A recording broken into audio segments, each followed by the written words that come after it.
अस्सलाम वालेकुम, मैं हूं शाहजेब खानजादा। पंजाब के 3 दरियाओं रावी, चनाब और सतलज में सैलाबी सूरत हाल अब भी खतरनाक हद तक बरकरार है और इन दरियाओं के करीब मजीद सैकड़ों देहात ज़ेरे आब आ चुके हैं। दरियाए रावी में ऊंचे दर्जे के सैलाब ने कई आबादियों को अपनी लपेट में ले लिया है। बारादरी, ठोकर नियाज बेग, बादामी बाग और बाबू साबू समेत लाहौर के कई इलाकों में सैलाबी पानी दाखिल हो चुका है। दरियाए रावी से इस वक्त भी इंतहाई ऊंचे दर्जे का सैलाब गुजर रहा है। शादरा में पानी के बहाव की सतह कल रात से थोड़ी कम हुई है, लेकिन ताहाल सूरत हाल खतरनाक है। जबकि हेड बलोकी में पानी के बहाव में मुसलसल इजाफा हो रहा है, जिसकी वजह से करीबी देहातों में पानी दाखिल हो गया है। इसी तरह दरिया चनाब में भी सैलाबी सूरत हाल बदस्तूर बरकरार है और सैलाबी रेलों से चिन्योट के दर्जनों देहात डूब गए हैं। वजीराबाद के कई दही इलाकों में अब भी सैलाबी सूरत हाल बरकरार है। दरिया चनाब के हेड खानकी और हेड कादराबाद में पानी के बहाव की सतह कम हुई है, ताहम तरीमू हेडवर्क पर पानी का बहाव मुसलसल बढ़ रहा है, जिसकी वजह से तरीमू हेडवर्क पर सैलाब का जोर कम करने के लिए झंग के करीब रेलवे ट्रैक पर धमाका करके शगाफ डाल दिया गया है।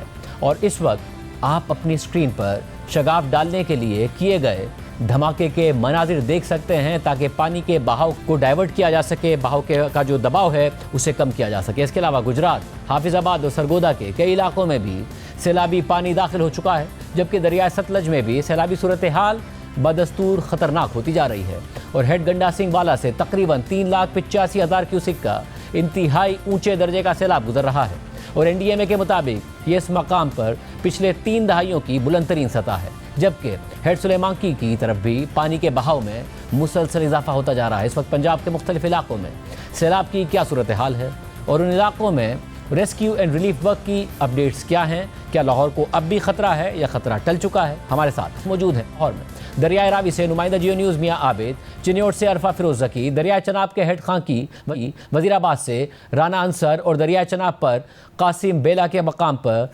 इमरान चौधरी हमारे साथ मौजूद हैं। बहुत शुक्रिया आपका। आप सबसे पहले मियाँ आबिद हमें शादरा की सूरत हाल बताइएगा, इस वक्त क्या सूरत हाल है वहाँ?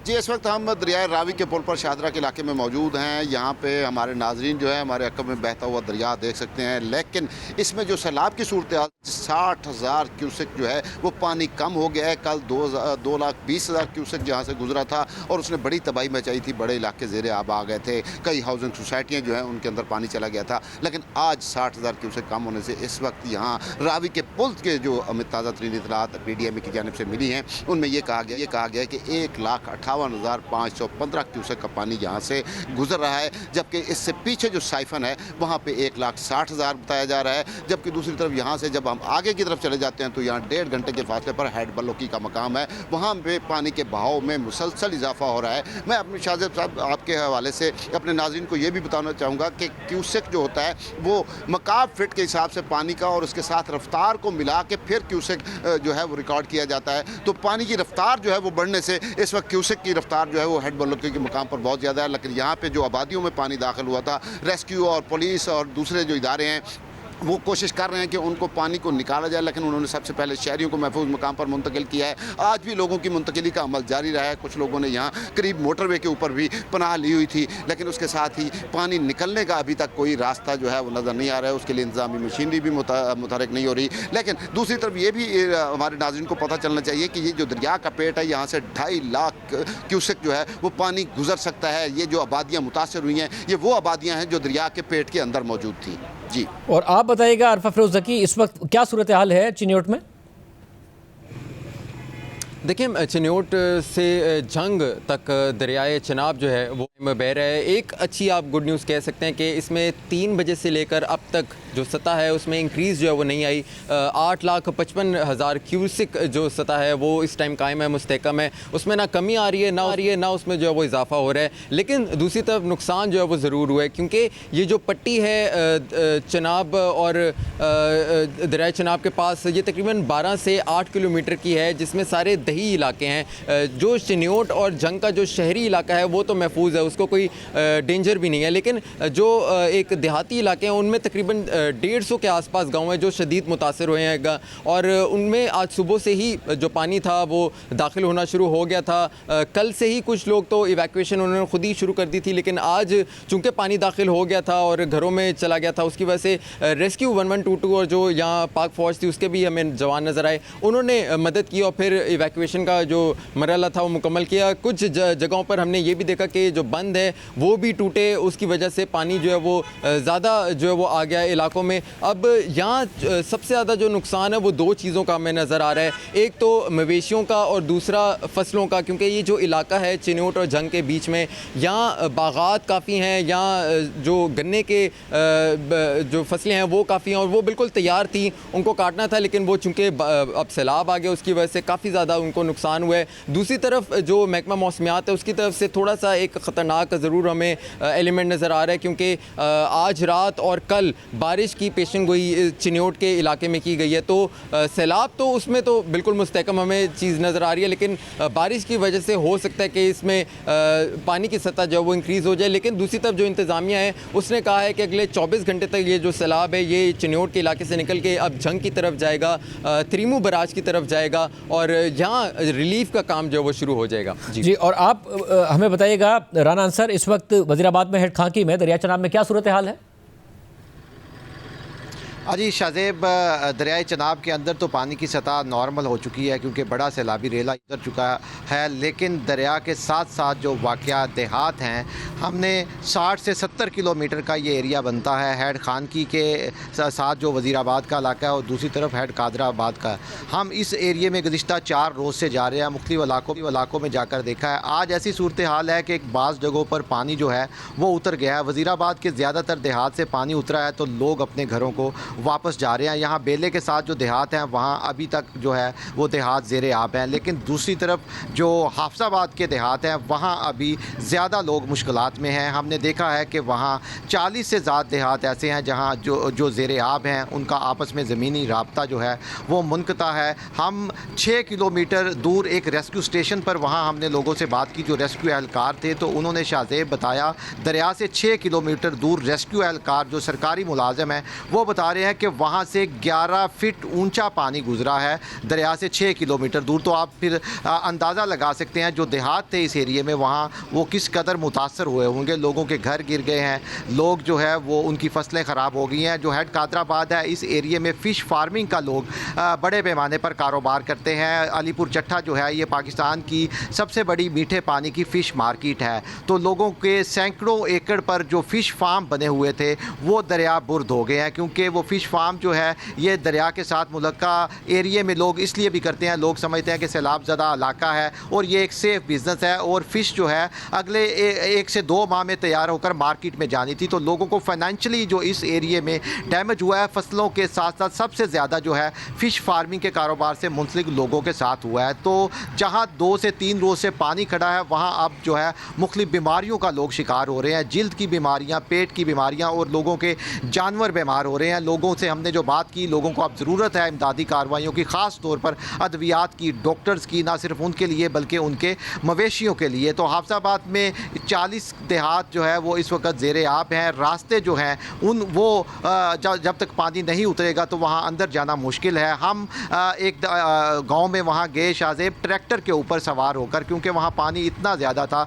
किसी गाड़ी या किसी दूसरी सवारी पर वहाँ नहीं पहुँचा जा सकता था। तो लोग जो है वो अपनी मदद आपके तहत या जो लोग दूसरे महफूज इलाकों में हैं वो अपने साथ वाले देहात की मदद कर रहे हैं। हमें लोगों ने बताया कि साथ वाले देहात से लोग खाने पका कर भी ट्रैक्टर ट्रॉलियों पर रखकर जो मुतासरा जो एरिया है वहाँ पर भेज रहे हैं। इमदादी रिलीफ कैंप भी लगे हुए हैं, लेकिन पहले मरहले में जो इंतज़ामिया की तरफ से रिलीफ कैंप लगाए गए थे वो फासले पर लगाए गए थे, क्योंकि उन्हें अंदाज़ा नहीं था कि कितना एरिया मुतासर होगा। तो अब इंतज़ामिया रिलीफ कैंप को भी करीब लेकर जा रही है। जो मुतासरा इलाके हैं जहाँ पानी कम हुआ है वहाँ अब ज़रूरत है, क्योंकि जैसे मैंने और इमरान चौधरी आप बताइएगा, आप 2 दिन से हमें बता रहे हैं कि मुल्तान में तैयारियां की जा रही हैं कि जो सैलाब है जब रेला वहां पर पहुंचेगा। कासिम बेला में आप मौजूद हैं, वहां पर अब क्या सूरत हाल है?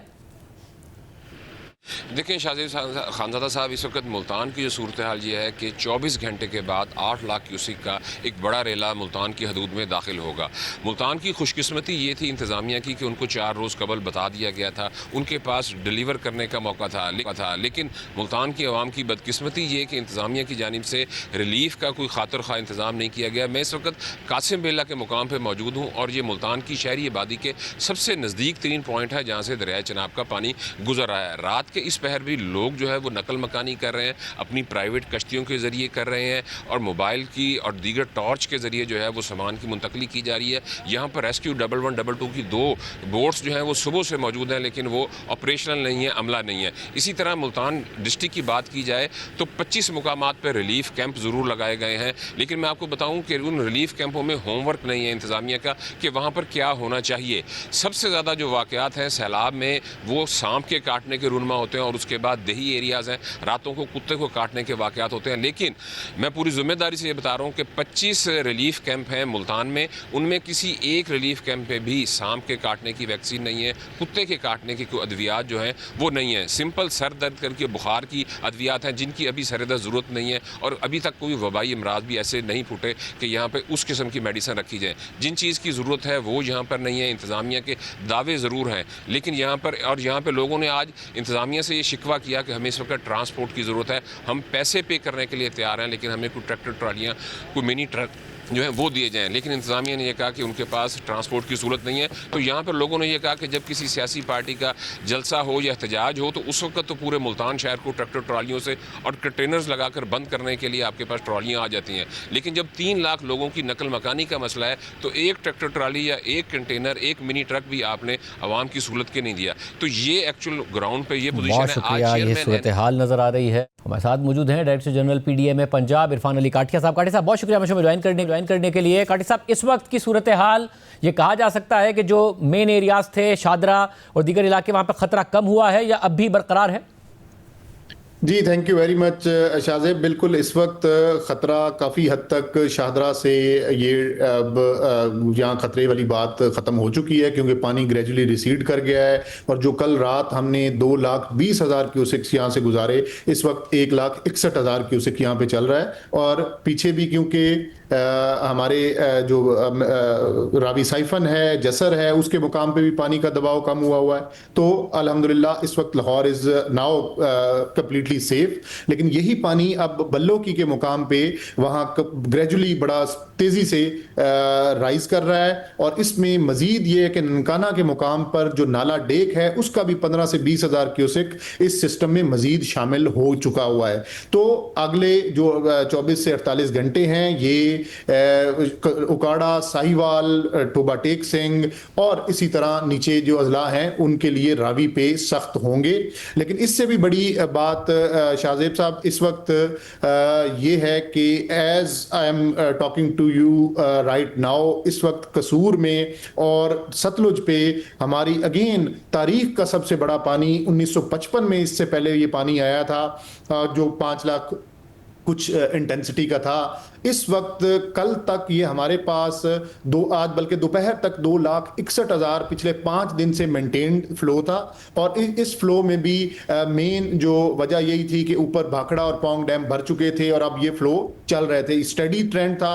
लेकिन आज दोपहर से अचानक ये दोबारा राइज हुआ और राइज होते होते इस वक्त जब मैं आपसे बात कर रहा हूं तो 3,87,000 क्यूसेक्स इस वक्त कसूर के मुकाम पर गंडा सिंह पे पंजाब में, पाकिस्तान में ये दाखिल हो चुका हुआ है। और बहुत बड़ा इस वक्त हमें चैलेंज और ये ख़तरा शहरी आबादियों को बचाने का वो दरपेश है।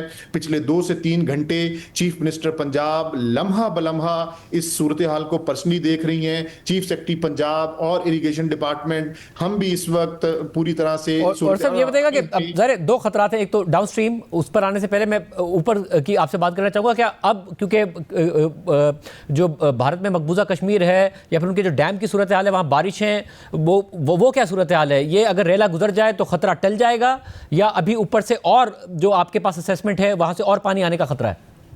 जी, मैं इसमें यही गुजारिश करूंगा कि ये 9th स्पेल अब शुरू हो चुका है और ये पाकिस्तान में, पंजाब में भी इस वक्त नॉर्थ ईस्टर्न रीजन में आज बारिशें हुई, लाहौर में भी हल्की बारिश हुई और अगले 2 सितंबर तक यहाँ पे भी बारिशें हैं। और जो अपर कैचमेंट्स हैं इन रिवर्स की, रावी और सतलुज, इसमें भी दोबारा बारिशें हैं और उनके डैम्स क्योंकि ऑलरेडी देयर मैक्सिमम अचीव कर चुके हुए हैं। भाखड़ा हो, पोंग हो या रावी पे थीन डैम हो, तमाम 100% भर चुके हैं और इनका फ्लोज अब अगले काफी दिन, नॉट दिन बल्कि कुछ वीक्स ये पानी इसी तरह चलता रहेगा।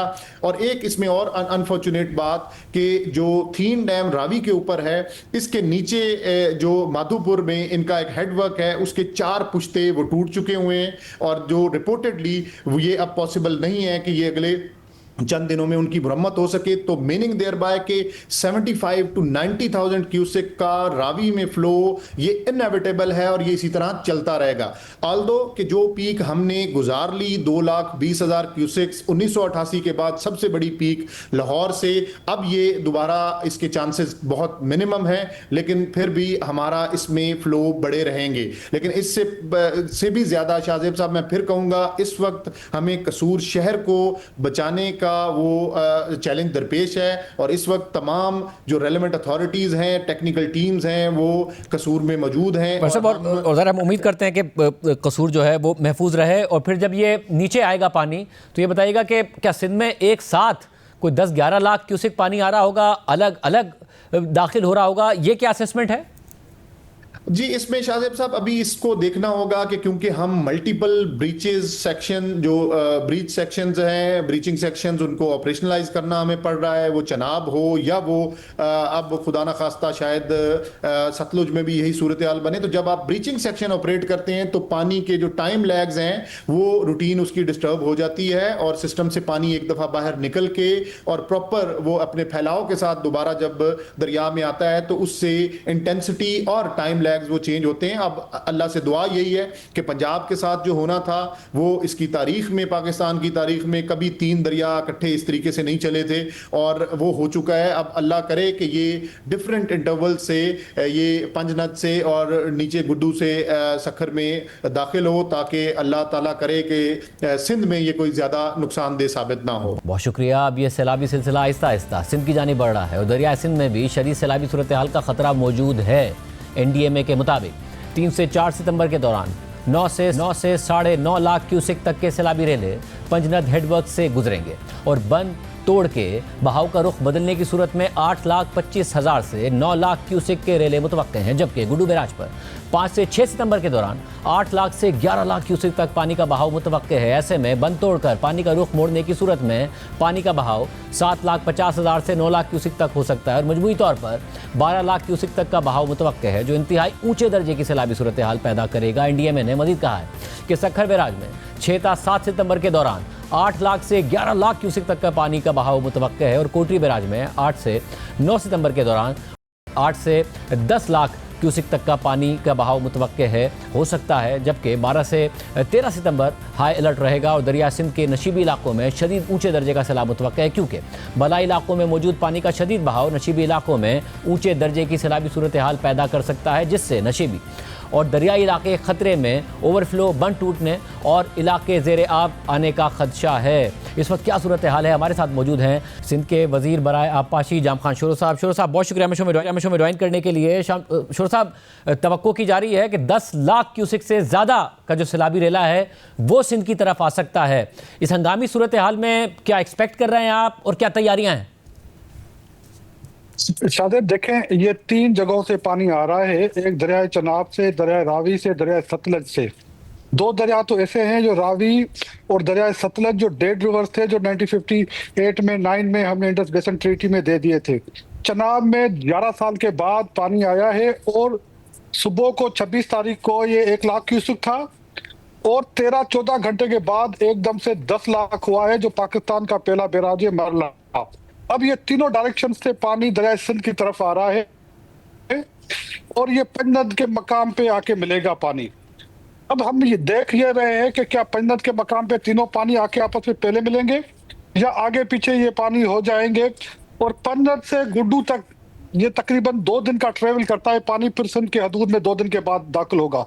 तो इस वक्त ये कहना कि ये 10 लाख क्यूसेक पानी होगा तो ये ठीक नहीं होगा। ये पानी का तयन हम तकरीबन कोई संडे के दिन या मंडे के दिन कर सकेंगे, जब सिंध में होने से 2 दिन पहले हमें पता चलेगा कि पानी का। चेयरमैन बिलावल भुट्टो ने, हमारी बहन फरियाल तालपुर ने, आसिफ अली जरदारी साहब ने बहुत मीटिंगें की हैं, ऑनलाइन मीटिंगें भी हुई हैं हमारी। और यहाँ पे वज़रा की ड्यूटियां लगाई गई हैं, फोकल पर्सन की लेफ्ट साइड पे, राइट साइड पे। इस वक्त हमारे लिए सबसे बड़ा चैलेंज ये है कि पानी का तयन करने के बाद जो कच्चे का एरिया है, बंदों के अंदर, जो दरिया के अंदर एरिया है, वहां पे जो हमारी पॉपुलेशन रहती है, उनको हाई अलर्ट किया गया है कि आप बाहर आ जाएं। लेकिन वो देख रहे हैं पंजाब की तरफ के पानी की क्वांटिटी क्या होगी। पानी की क्वांटिटी के बाद वो लोग तयन करेंगे कि हमें बाहर आना है। सिंध गवर्नमेंट इस वक्त हर जगह पे एक्टिव रोल प्ले कर रही है। वज़रा के बाद एजुकेशन डिपार्टमेंट, डिस्ट्रिक्ट एडमिनिस्ट्रेशन, मुझे लगेगा कि वर्स्ट केस सिनेरियो अगर हो जाए, खुदा न खास्ता कि पानी 10 लाख क्यूसेक से ऊपर आ जाए, तो गुड्डू बैराज, सखर बैराज, कोटी बैराज, इसकी गुंजाइश को देखते हुए क्या इकदाम करेंगे आप? वर्स्ट केस सिनेरियो के लिए क्या सोच रहे हैं? इस वक्त वेरी हाई फ्लड की तैयारी की जा रही है। हम ये नहीं देख रहे कि पानी तीनों मिलेंगे, नहीं मिलेंगे। वेरी हाई फ्लड की तैयारी कर रहे हैं हम। वर्स्ट गुड्डू बैराज की कैपेसिटी 12 लाख है, सखर बैराज 9 लाख से ज्यादा की कैपेसिटी का है, कोटरी बैराज 8,75,000 की कैपेसिटी का है। तो हमारे पास बैराजेस की कैपेसिटी ये है। और हम माजी में 2010 में जब सखर बैराज 9 लाख से ज्यादा पानी, 10 लाख से ज्यादा पानी क्रॉस करवा चुका है। इस वक्त जो हमारे पास सबसे बड़ा जो चैलेंज है, वो सबसे बड़ा चैलेंज ये है कि जब पानी पंजाब पे पहुंचेगा, क्या वो तीनों पानी आपस में मिलेंगे, रावी, सतलज और चनाब का पानी आपस में मिलेंगे, या ये आगे पीछे हैं? तो ये हमें संडे के दिन पता चलेगा, संडे और मंडे की नाइट को, कि पानी का वॉल्यूम कितना है। उसके बाद हम मतलब और जो जब हम वर्स्ट केस की बात करते हैं, तो क्योंकि अगर ज्यादा आ जाता है पानी, तो फिर खुदा न खास्ता अगर आपको बंद तोड़ने पड़ते हैं, तो उसके लिए फिर आबादियों को मुंतकिल करना शुरू कर दिया गया है अगर सैलाब आता है। शायद देखें, ये ऑप्शन हमारे पास नहीं है। पंजाब को लोग देख रहे हैं और मुसलसल ये सवाल कर रहे हैं कि पंजाब के अंदर बंद तोड़े जा रहे हैं, क्योंकि पंजाब की जमीन एलिवेटेड है, दरिया नीचे बहते हैं। और पंजाब में अगर कहीं पे बंद ब्रीच भी किया जाता है, वो पानी घूम के दरिया में आ जाता है। हमारे पास दरिया ऊपर बहते हैं, जमीन हमारी नीचे है, एलिवेटेड है दरिया हमसे, और वो पानी खुदा न खास्ता बंद से बाहर आया तो वापस दरिया में नहीं जाएगा। तो इस वजह से हमारे पास बंद तोड़ने का ऑप्शन नहीं है। हमारी कोशिश ये है कि पानी इंशाल्लाह ताला, ये खौफनाक सूरत हाल है जिसका आप जिक्र कर रहे हैं, इंशाल्लाह ताला ये पानी समंदर तक लेके जाए। और यानी कि अगर 10 लाख 11 लाख क्यूसिक आता है, आपने जो कैपेसिटी बताई है, ज़ाहिर गुड्डू बैराज से तो 12 लाख क्यूसिक निकल सकता है, सखर बैराज से 9 लाख और कोटरी बैराज से 8,75,000। तो उस सूरत में अगेन खुदा न खास्ता अगर आया तो सिंध के अवाम को क्या पैगाम है आपका, क्या होगा? देखें शादेब, चनाब से जो मरला से पानी निकला है वो 9,70,000 निकला है। और यही पानी खानकी से होता हुआ ये पानी जब कादराबाद पे पहुंचा है, तो कादराबाद से ये पानी ट्रमू की तरफ ट्रेवल कर रहा है। जब ट्रमू की तरफ ये ट्रेवल कर रहा है, तो हमेशा 2014 में लास्ट टाइम जब चनाब में पानी आया, तो पंजाब पे पहुंचते हुए ये पानी कम होगा। और इंशाल्लाह ताला हमें एक्सपेक्टेशन है कि ये पानी कम होगा पंजाब पे पहुंचने, गुड्डू तक पहुंचते हुए। इस वक्त हमने मैनेजमेंट ये की है कि जो तरबेला से पानी आ रहा है, हमने इरसा से बात की है उसको चश्मा के ऊपर रोकें कि ये पानी आपस में 6 दरियाओं का न टकराए।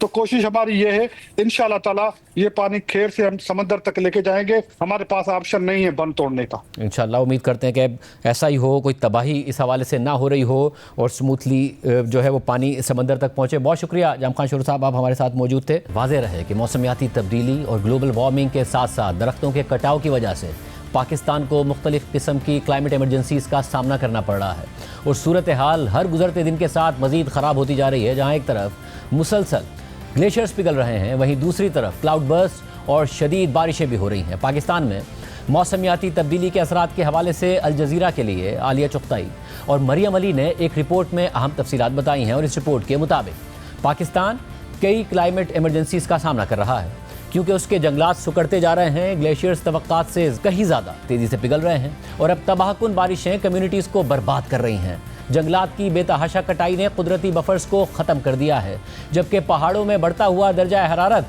ग्लेशियर्स को कमज़ोर कर रहा है, ज़मीन को गैर मुस्तहकम बना रहा है, जिसकी वजह से लोग लैंडस्लाइड्स और सैलाब जैसे ख़तरात से दो चार हो रहे हैं। आपस में जुड़े हुए ये तमाम खतरात इस साल एक साथ टकरा गए हैं, क्योंकि मानसून की बारिशों और अचानक से होने वाले क्लाउड बर्स्ट ने खैबर पख्तूनख्वा और आज़ाद कश्मीर जैसे शुमाली इलाकों को शदीद मुतासिर किया है। और फिर ये पानी नशेबी इलाकों की तरफ बढ़ा, जिसने पाकिस्तान के दीगर हिस्सों में भी तबाही मचा दी। जबकि इस नुकसान में इजाफा इस वजह से भी हुआ क्योंकि गुज़िश्ता चंद दहाइयों में दरिया के किनारों और सैलाबी मैदानों पर रिहायशी सोसाइटीज़ तामीर कर दी गई। पाकिस्तान में इस साल मानसून की बारिशों में 26 जून से अब तक कम से कम 804 अफराद जाबाहक हो चुके हैं, जिनमें से अक्सरियत का ताल्लुक खैबर पख्तूनख्वा से है। पाकिस्तान के ग्लेशियर्स की क्या सूरत हाल है, इस हवाले से अल जज़ीरा की रिपोर्ट में लिखा है कि बुलंद पहाड़ी इलाकों में साइंसी तहकीक पर काम करने वाले इटालियन नॉन प्रॉफिट इदारे की 2024 की एक तहकीक में ये बात सामने आई थी कि पाकिस्तान में 13,032 ग्लेशियर्स मौजूद हैं, जो दरियाए गिलगित, सिंध, जहलम, काबुल और तरीम के बेसिन्स में तकरीबन 13,546 स्क्वायर किलोमीटर के रकबे पर फैले हुए हैं। पोलर रीजन्स के बाद दुनिया में सबसे ज़्यादा ग्लेशियल आइस पाकिस्तान में पाई जाती है, जबकि दुनिया के 3 बड़े पहाड़ी सिलसिलों हिंदुकश, हिमालय और कराकरम का मीटिंग पॉइंट भी पाकिस्तान में वाक़ है। ये ग्लेशियल आइस पाकिस्तान की आबादी के लिए पानी का एक अहम जरिया भी है। हिंदुकश और हिमालय माउंटेन रीजन्स में वाक़ मुमालिक के इत्तिहाद international centre for integrated mountain development की एक तहकीक से जाहिर होता है कि 2011 से 2020 के दरमियान हिंदुकश और हिमालय के ग्लेशियर्स पिछली दहाई के मुकाबले में 65% ज़्यादा तेज़ी से गायब हुए। यूनिवर्सिटी ऑफ बल्तिस्तान के director planning and development Zakir Hussain Zakir के मुताबिक हिमालय में हर साल ग्लेशियर्स पिघलने की रफ्तार 10 से 30 मीटर है, हिंदुकश में 5 से 10 मीटर और कराकरम में 2 से 3 मीटर है। क्योंकि जैसे जैसे गर्मियां ज़्यादा तवील होती जा रही हैं, तो इसकी वजह से पहाड़ों पर बर्फ़ तेज़ी से पिघल रही है और नई बर्फ़ उस नुकसान को पूरा करने के काबिल नहीं रही। जबकि क्लाइमेट एक्शन पाकिस्तान के प्रिंसिपल एडवाइज़र दावर हमीद बट का कहना है कि ग्लोबल वार्मिंग की वजह से ग्लेशियर्स के पिघलने की रफ्तार तेज़ हो गई है। हालांकि पाकिस्तान का इस ग्लोबल वार्मिंग में किरदार इंतहाई कम है। गिलगित बल्तिस्तान की सूबाई डिजास्टर मैनेजमेंट अथॉरिटी के डायरेक्टर जनरल जाकिर हुसैन के मुताबिक कार्बन के अखराज के असरात को हम बराह रास्त अपनी आंखों से देख सकते हैं। उन्होंने मजीद कहा कि हमारे बुजुर्ग अपने रिवायती अंदाज में कहा करते थे कि 15 अगस्त तक ग्लेशियर्स पिघलना बंद हो जाते थे और बर्फ़ जमना शुरू हो जाती थी, लेकिन अब माहौलियाती तब्दीली की वजह से ग्लेशियर्स पहले से ज़्यादा तेज़ी से और ज़्यादा देर तक पिघलते हैं। दहाइयों तक वादियों में रहने वाली कम्युनिटीज़ ने अपनी प्रैक्टिसेस को इस तवक्को के मुताबिक तरतीब दिया कि ग्लेशियर्स मुस्तहकम रहेंगे, लेकिन अब ये मफरूज़ा काबिल एतबार नहीं रहा। ग्लेशियर्स की तेज़ रफ्तार हरकत उनके गिर्द पथरीले खित्ते को भी मुतासिर कर रही है, जिससे बड़े पैमाने के लैंडस्लाइड्स का खतरा बढ़ गया है। पाकिस्तान के जंगलात के साथ क्या हो रहा है, इस हवाले से रिपोर्ट में लिखा है कि पाकिस्तान का जोग्राफिया बुलंद पहाड़ों, ज़रखेज़ मैदानों, सहराओं और दरियाई वादियों पर मुश्तमिल है, जहां खुश्क और बर्फ़ानी खित्तों के दरमियान नुमायाँ फ़र्क पाया जाता है। European space agency world cover के मुताबिक तकरीबन 2.2% रकबा बर्फ़ और ग्लेशियर्स से ढका हुआ है, जो पोलर रीजन्स के बाद दुनिया का सबसे बड़ा ज़ख़ीरा है। यही ग्लेशियर्स दरियाए सिंध के सिस्टम को पानी फराहम करते हैं, जो मुल्क की तकरीबन 90% ज़राअत को सहारा देता है। पाकिस्तान की ज़मीन का सिर्फ 5.23% हिस्सा जंगलात पर मुश्तमिल है, जो कटाव और सैलाब के खिलाफ महदूद तहफ़्फ़ुज़ फराहम करता है।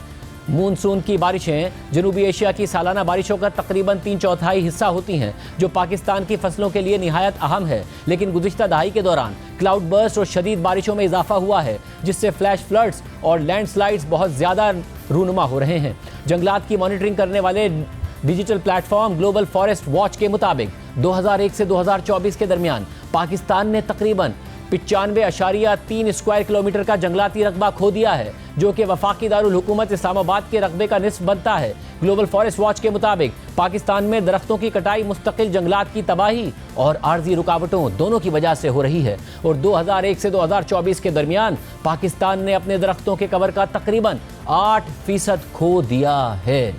ये सूरत हाल है और इस सूरत हाल में हम देख रहे हैं कि पाकिस्तान में बारिशों के बाद, सैलाबों के बाद क्या हो रहा है। प्रोग्राम में एक ब्रेक शामिल करते हैं। कराची के हवाले से एक अहम रिपोर्ट सामने आई है। कराची के साथ क्या होता रहा है, क्या हो रहा है और कैसे उसे बेहतर किया जा सकता है, बात करेंगे एक ब्रेक के बाद। मुल्क में वसाइल की मुनसिफाना तकसीम और इख्तियारात की निचली सतह तक मुंतकली के हवाले से 18वीं तरमीम और NFC अवार्ड को बहुत अहमियत दी जाती रही है। सियासी जमातें इसका क्रेडिट लेती रही हैं, मगर ये तनकीद भी होती रही है कि सूबे वफाक से तो अपने हिस्से के वसाइल ले लेते हैं, मगर निचली सतह तक यानी शहरी या बल्दियाती हुकूमतों तक वो वसाइल मुंतकिल नहीं करते। और सूरत हाल ये हो गई है कि शहरी हुकूमतें खुद से जो वसाइल जनरेट करती थीं वो उससे भी महरूम हैं। और सबसे बदतरीन सूरत हाल कराची की है, जहाँ संगीन शहरी मसाइल और बदइंतज़ामी की एक बुनियादी वजह हुकूमत की इंतहाई बुरी कारकर्दगी के साथ साथ कराची को उसके वसाइल ना मिलना भी है। अब एक बार फिर NFC अवार्ड जारी होने जा रहा है। 11वां NFC कमीशन तश्कील दे दिया गया है, जिसकी सरबराही वफाकी वज़ीर ख़जाना मोहम्मद औरंगज़ेब कर रहे हैं। सूरत हाल में साबिक सेक्रेटरी ख़जाना और निगरान हुकूमत में सिंध के सूबाई वज़ीर रहने वाले यूनुस ढागा ने एक आर्टिकल लिखा है और कराची में वसाइल की अदम फरहमी के हक़ाइक़ पेश किए हैं जो बहुत हैरान कुन है। आर्टिकल के मुताबिक 7वां नेशनल फाइनेंस कमीशन या NFC अवार्ड, जिसने इख्तियारात की निचली सतह तक मुंतकली के नाम पर जन्म लिया था और जिसे अवाम के हक़ के तौर पर पेश किया गया था और जिसका जश्न महरूम तबकात की फतह के तौर पर मनाया गया था, उससे ऐसा कुछ भी नहीं हुआ।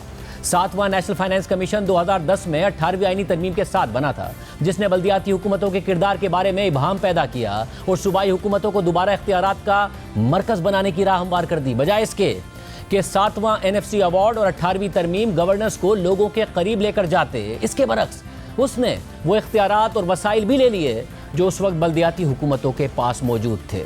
यूनुस ढागा के मुताबिक 1999 में वफाकी हुकूमत ने बल्दियाती हुकूमतों की तरफ से ऑक्ट्रॉय और ज़िला टैक्स की वसूली ख़त्म कर दी और साथ ही अशिया पर GST में 2.5% इजाफा मुतारिफ करा दिया। इसके अलावा बल्दियाती हुकूमतों के रेवेन्यू के नुकसानात के इजाले के लिए पैसों की बराह रास्त मुंतकली का एक निज़ाम बनाया गया और फिर बाद में distribution of revenues and grants in aid order of 2006 के तहत GST कलेक्शन का छठा हिस्सा इन बराह रास्त ट्रांसफर्स के तहत मुकर्रर कर दिया गया। आर्टिकल के मुताबिक अगर ये निज़ाम जारी रहता तो कराची को 2024-25 में सिर्फ GST से बराह रास्त मुंतकली की मद में 190 अरब रुपए मिलने थे। इसी तरह सिंध के दीगर इजला मसलन घोटकी, हैदराबाद और ठट्टा को बिलतरतीब 4.45 अरब रुपए, 4.48 अरब रुपए और 3.6 अरब रुपए मिलने थे, मगर बल्दियाती हुकूमतों का ये हक 7वें NFC के जरिए छीन लिया गया और इस पैसे को फेडरल डिविजिबल पूल में जम कर दिया गया और सूबों को इजाज़त दे दी गई कि वो बल्दियाती हुकूमतों के हिस्से को अपनी मर्जी से इस्तेमाल करें। कराची, जो ऑक्ट्रॉय और ज़िला टैक्स का सबसे बड़ा कलेक्टर था, वो सबसे ज़्यादा मुतासिर हुआ। यूनुस ढागा के मुताबिक 2010-11 से 2024-25 यानी 15 सालों के दौरान कराची को सिर्फ 200 अरब रुपए से भी कम पैसे मिले, जबकि उसका जायज़ हिस्सा 1236 अरब रुपए बनता था। इस तरह सिर्फ ज़िला और ऑक्ट्रॉय टैक्स की मद में ही 7वें NFC के बाद कराची को 1000 अरब रुपए से ज़्यादा का नुकसान उठाना पड़ा। आर्टिकल के मुताबिक 18वीं तरमीम के तहत इख्तियारात की निचली सतह तक मुंतकली और 7वें NFC के तहत वसाइल की मुनसिफाना तकसीम सिर्फ उनके लिए थी जो सूबों में सियासी ताकत रखते थे। 7वें NFC के जरिए बहुत अमीर बनने के बाद सूबे शहरों या इजला को मुनसिफाना हिस्सा देने के पाबंद नहीं रहे। सूबा सिंध ने 2010-11 से 2024-25 के 15 सालों में 3,871 अरब रुपए के तरक्याती फंड्स खर्च किए। सिंध की आबादी का 37% होने के नाते कराची का हक 1416 अरब रुपए बनता था, लेकिन उसे सिर्फ 472 अरब रुपए दिए गए, यानी अपने हक से 944 अरब रुपए कम। इसके अलावा वफाकी हुकूमत का तरक्याती बजट 2010-11 से लेकर 2024-25 तक 8,967 अरब रुपए रहा। पाकिस्तान की आबादी का 8.4% होने के एतबार से कराची को वफाक से 756 अरब रुपए मिलने चाहिए थे, लेकिन उसे सिर्फ 340 अरब रुपए मिले, यानी अपने हक से 416 अरब रुपए कम। यूं 2010-11 से 2024-25 तक कराची का मजमूई तरक्याती खसारा 1360 अरब रुपए रहा। यूनुस ढागा ने मजीद लिखा है कि 18वीं तरमीम में ऐसी ही खामियों की वजह से सूबाई फाइनेंस कमीशन या PFC 2009 से मुर्दा हालत में है। बल्दियाती हुकूमतों के उमूर सूबाई हुकूमत ने वापस ले लिए हैं, जिनमें पानी, sewerage, solid waste management, master plan, building control, तरक्याती एजेंसियां, transport, mass transit, land control, तालीम और सेहत वगैरह शामिल हैं। इसके बाद से समाजी इशारिये जैसे कि तालीम और सेहत तेजी से दवाल पजीर हैं। यूनुस ढागा के आर्टिकल के मुताबिक 1994 से IDC यानी इंफ्रास्ट्रक्चर डेवलपमेंट सेस कराची के पोर्ट्स पर आने वाली अशिया पर वसूल किया जा रहा है, ताकि उस इंफ्रास्ट्रक्चर की डेवलपमेंट और मेंटेनेंस की जा सके जिसे माल बरदार गाड़ियां कौमी शाहराहों से कराची में दाखिल होते हुए इस्तेमाल करती हैं। कराची के इंफ्रास्ट्रक्चर के लिए एक अलहदा फंड बनाने के बजाय इंफ्रास्ट्रक्चर डेवलपमेंट सेस के तहत वसूल होने वाली तमाम रकम को भी गैर कानूनी तौर पर सूबाई अकाउंट में जम कर दिया जाता है। गुज़िश्ता साल ये रकम 170 अरब रुपए थी, जबकि IDC के क़याम से अब तक की मजमूई रकम अंदाज़न 1000 अरब रुपए के करीब बनती है। मज़कूरा तमाम रुकूम यानी 7वें NFC के जरिए GST से बराह रास्त मुंतकली की बंदिश, तरक्याती फंड्स का खसारा और इंफ्रास्ट्रक्चर डेवलपमेंट सेस की बदइंतजामी से होने वाले खसारे को मिलाया जाए तो यूनुस ढागा साहब के मुताबिक 3360 अरब रुपए बनते हैं। यानी कराची को इतनी बड़ी रकम से महरूम कर दिया गया। यूनुस ढागा ने मजीद लिखा है कि वर्ल्ड बैंक ने कराची के इंफ्रास्ट्रक्चर के फंडिंग गैप का जो अंदाजा लगाया था, यह रकम उससे 3 गुना ज्यादा है। वर्ल्ड बैंक ने कहा था कि कराची को अपनी सर्विस डिलीवरी और इंफ्रास्ट्रक्चर की कमी को पूरा करने के लिए 2017 में तकरीबन 9 से 10 अरब डॉलर्स यानी उस वक्त की करेंसी के हिसाब से तकरीबन 1050 अरब रुपए की ज़रूरत थी। बसूरत दीगर शहर की रहने के काबिल होने और मुसाबकत की सलाहियत मजीद बिगड़ती चली जाएगी, जिससे पाकिस्तान की तरक्की को चलाने की कराची की सलाहियत भी महदूद हो जाएगी। अब एक संगीन मामला है। कराची अपने जायज़ वसाइल से महरूम होता रहा है, अब भी महरूम है। इस मसले का हल क्या है? हमारे साथ खुद ये आर्टिकल लिखने वाले साबिक सेक्रेटरी ख़जाना और सिंध के साबिक निगरान सूबाई वजीर यूनुस ढागा साहब मौजूद हैं। ढागा साहब, बहुत शुक्रिया मुझे ज्वाइन करने के लिए। जो हक़ाइक़ आपने बयान किए हैं, कराची को 3360 अरब रुपए से महरूम किया गया, जो अगर कराची पे लगते तो जो वर्ल्ड बैंक ने फंडिंग गैप बताया था उससे भी ज़्यादा ये पैसे थे। अब ये हो गया, कैसे तस्हीह की जा सकती? देखिए, ये तो वाकई अब एक जिसको कहते हैं कि वो एक नुकसान को पूरा करना तो मुश्किल है, लेकिन अब भी अगर हम देखें, अगर इस साल भी, जैसे कि मैंने अपने आर्टिकल में एक जगह पे लिखा है कि कराची को अगर इस साल भी अपना हिस्सा पूरा मिल जाए, यानी फ़र्ज़ कीजिए कि वफाकी हुकूमत कहे कि मैं PhD में कराची को उसका आबादी के मुताबिक, क्योंकि हम आबादी के मुताबिक ही अपनी सारी वसाइल को तकसीम करते हैं NFC के तहत, तो अगर आबादी के मुताबिक कराची को उसका हिस्सा मिल जाए तो तकरीबन 90 अरब रुपए होते हैं। इसी तरह अगर सिंध गवर्नमेंट कह दे कि हम एशियन, हमारा जो एनुअल डेवलपमेंट प्लान है उसके अंदर हम कराची को पूरा हिस्सा देंगे, तो तकरीबन 377 अरब रुपए होते हैं। और अगर इसी तरह जो पहले 1/6 ऑफ GST जो कि शेयर मिलता था तमाम पूरे पाकिस्तान की लोकल गवर्नमेंट्स को, तो वो अगर कराची को हिस्सा मिले, वो तकरीबन इस साल होता, जो नया साल आ रहा है उसमें तकरीबन 222 अरब रुपए। और GDC के जैसे मैंने बताया, जो IDC का इंफ्रास्ट्रक्चर डेवलपमेंट सेंस, वो तकरीबन 200 अरब उन्होंने सिंध गवर्नमेंट ने खुद अपना उसको तखमीना रखा है बजट में, तो ये सारे मिलके तकरीबन 880 अरब रुपए होते हैं। अब अगर यही कराची को मिलता रहे तो किसी गैप को कमी नहीं रहेगी, और चंद सालों में हम कराची के सारे प्रोजेक्ट्स, जिसमें हम मास ट्रांजिट के प्रोजेक्ट्स हैं, हमारे सर्कुलर रेलवे है, पानी आप देख लें, पानी कितने सालों से 20-25 साल से ये प्रोजेक्ट पेंडिंग है। K4 जैसे हम सुनते आ रहे हैं, वो उनसे कंप्लीट नहीं हो रहा। K4 की टोटल जो रिक्वायरमेंट है वो तकरीबन 70-72 अरब रुपए है। अब 70-72 अरब रुपए, तो जैसे मैंने कहा 880 अरब रुपए, तो इस तरह अगर मैंने जो हक़ाइक़ बताया, अगर कराची को उसके हक़ के मुताबिक दे दिया जाए शेयर तमाम, इस साल से भी दे छड़े, तब भी मसाइल हल होना, तो तब भी मसाइल मैं समझता हूँ चंद सालों में हल हो जाए। तो ये हमने इस NFC को जब देखा कि अब NFC के लिए मीटिंग आज होनी थी, वो पोस्टपोन हो गई है, वो जब भी होगी, तो इस वक्त ये मामलात को सामने लाना चाहिए कि अब भी अगर, और Karachi is not only Karachi, ये कराची के लोगों का तो है मसला, लेकिन ये पाकिस्तान का मसला है। Karachi is an engine of growth, और जैसे कि वर्ल्ड बैंक ने अपनी रिपोर्ट में लिखा है कि पाकिस्तान की जो तरक्की के जितने भी आगे आप समझते पोटेंशियल है, वो कराची को लिवेबल जब तक हम नहीं बनाएंगे, कराची को कॉम्पिटिटिव नहीं बनाएंगे, पाकिस्तान अपनी वो ग्रोथ हासिल नहीं कर सकेगा। तो अगर आज भी हम ये अहद कर लें कि हमें पाकिस्तान को ग्रो कराना है, कराची को हमें ठीक करना होगा। तो ये जो अगर मीटिंग होती है, जो कि आज ज़ाहिर नहीं हो सकी सैलाब की वजह से, आने वाले दिनों में, तो क्या इसके लिए कोई लेजिस्लेशन चाहिए या सिर्फ कंसेंसस चाहिए? किस तरीके से आगे बढ़ा जा सकता है कि कम से कम इस बात का इदराक हो और फिर कराची को वो हक़ मिले जो उसका हक़ बनता है? इसमें देखिए, इसमें कोई लेजिस्लेशन नहीं चाहिए, इसमें कोई नई लेजिस्लेशन नहीं चाहिए। इसमें जो सूबों का हक़ है उसको भी कम करने की ज़रूरत नहीं है। सूबों के हुकूक से ही मिलता है ना उनके इलाकों को हुकूक। आप सिर्फ ये फ़ैसला कर लें NFC में बैठ के कि जो मकामी हुकूमतों को, लाहौर में भी जाएगा, पेशावर में भी जाएगा, सक्खर में भी जाएगा, मकामी हुकूमतों को, मकामी इलाकों को, रीजन्स को जो पैसे पहले मिलते थे ऑक्ट्राई की मद में, क्योंकि ऑक्ट्राई बड़ी मद थी, उसको जब बंद किया गया था 1999 में, एक पॉलिटिकल फ़ैसला था कि जी लोगों को रोडों पे तंग करते हैं ये लोग, तो हमें उसी वक्त की कारोबारी कम्युनिटी ने ये दिया था मशवरा हुकूमत को, वफाकी हुकूमत को, कि आप हमारी सेल्स टैक्स बढ़ा दें, इस सड़कों पे हमें ऑक्ट्राई वाले बहुत तंग करते हैं। तो GST उस वक्त 12.5% होता, तो उसको 15% कर दिया गया, 2.5% ये बढ़ा के उसका फिर सिस्टम बना लिया गया कि हिस्टोरिकली जो शहर में जिस डिस्ट्रिक्ट काउंसिल में, इवन खैरपुर भी जाता था, ये दादू भी जाता था, जहाँ पे भी ऑक्ट्राई था, वहाँ पे उनके शेयर के मुताबिक ये रिलीज़ हो जाते थे पैसे, और ये एक अच्छा बड़ा ट्रांसपेरेंट सिस्टम था।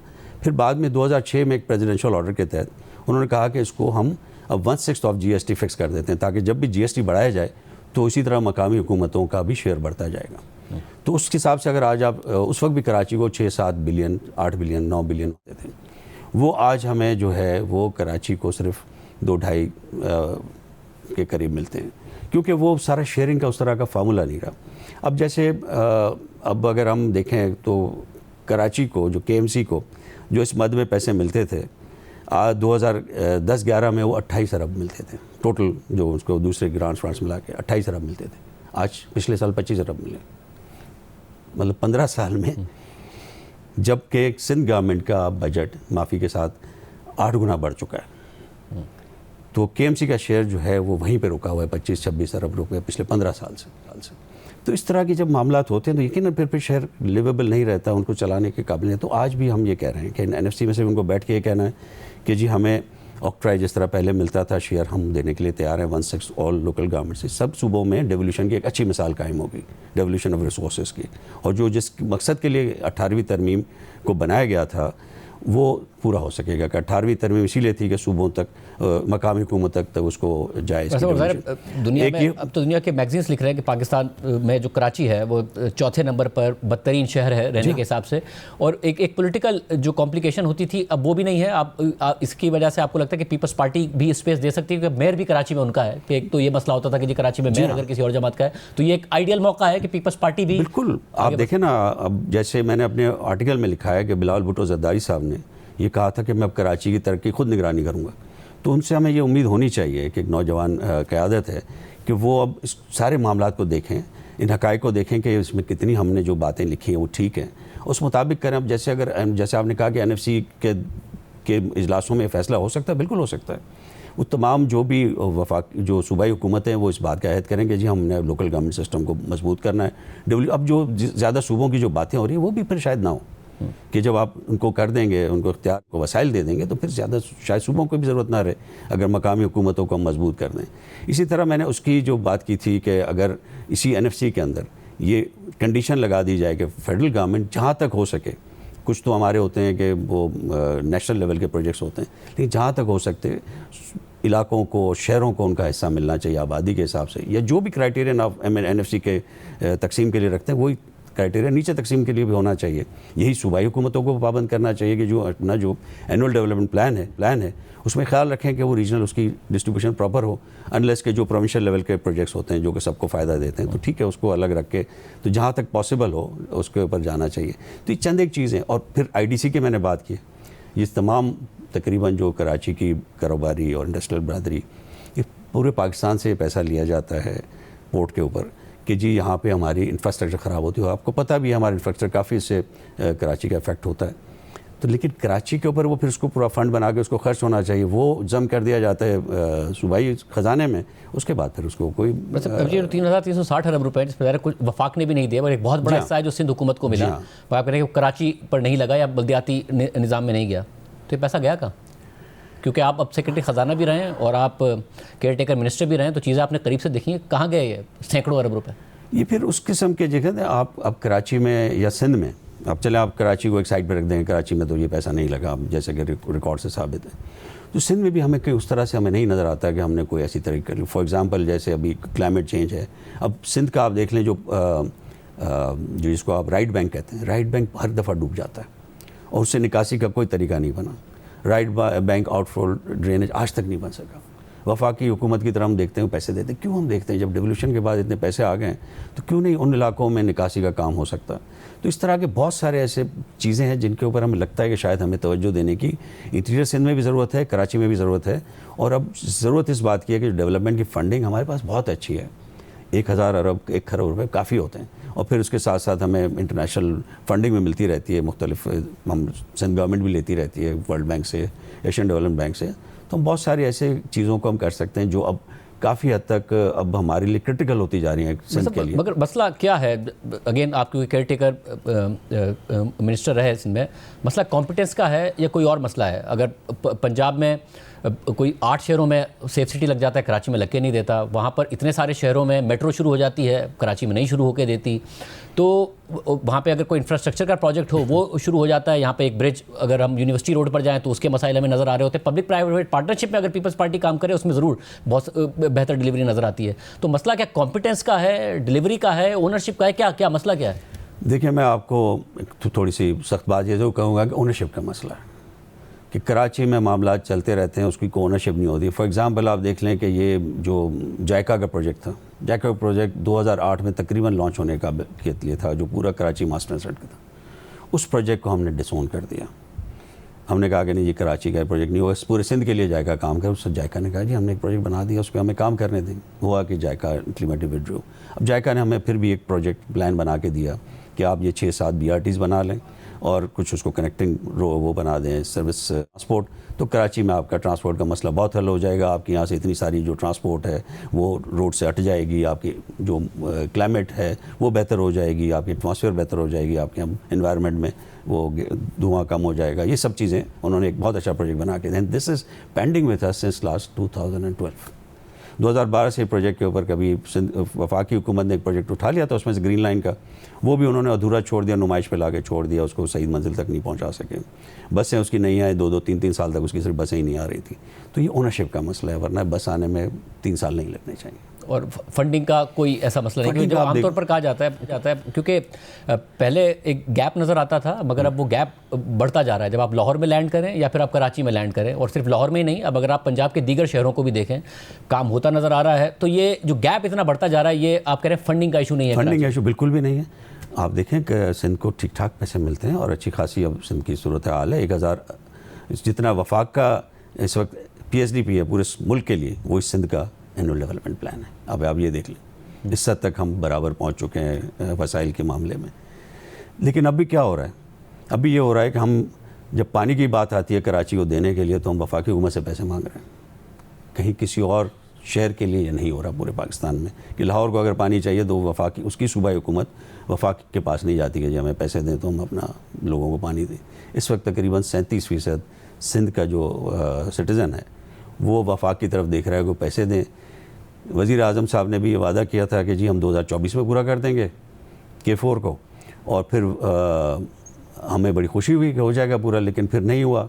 अब 2026 की उन्होंने टारगेट दिया प्रोजेक्ट वालों ने। उन्होंने कहा कि जी इस दफ़ा हमें 40 अरब दे दें, अगले साल हमें 37 अरब दे दें, तो हम इसको 32 अरब शायद हम पूरा कर देंगे 72 अरब में।